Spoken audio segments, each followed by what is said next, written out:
বলছি সেটা হলো যে রাসূলুল্লাহ সাল্লাল্লাহু আলাইহি সাল্লাম বলেছেন যে সূরাতুল কাফিরুন যে ব্যক্তি রাতের বেলা ঘুমানোর সময় ঘুমানোর আগে বিছানায় শুয়ে যে সূরাতুল কাফিরুন তেলাওয়াত করবে ইনশাআল্লাহ তাআলা আল্লাহ পাক তাকে শিরিক থেকে মুক্ত রাখবেন। শিরিক থেকে মুক্ত রাখবেন, যেটা সবচেয়ে বড় পাপ। যেই পাপটা আমলনামায় থাকা অবস্থায় যদি আল্লাহ না করুক কারো মৃত্যু হয়ে যায় তাহলে এবং তওবা সে না করে তাহলে তার জাহান্নামে যাওয়ার পসিবিলিটি খুবই বেশি থাকবে।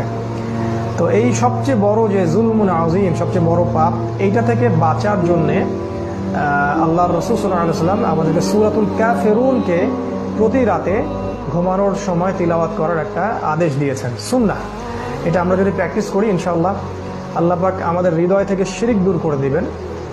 এবং শিরিকটা বোঝার তৌফিক দিবেন, শিরকের জ্ঞান দান করবেন, তাওহীদের জ্ঞান দান করবেন এবং ইনশাআল্লাহ সেই ব্যক্তি তার বাস্তব জীবনে চলতে ফিরতে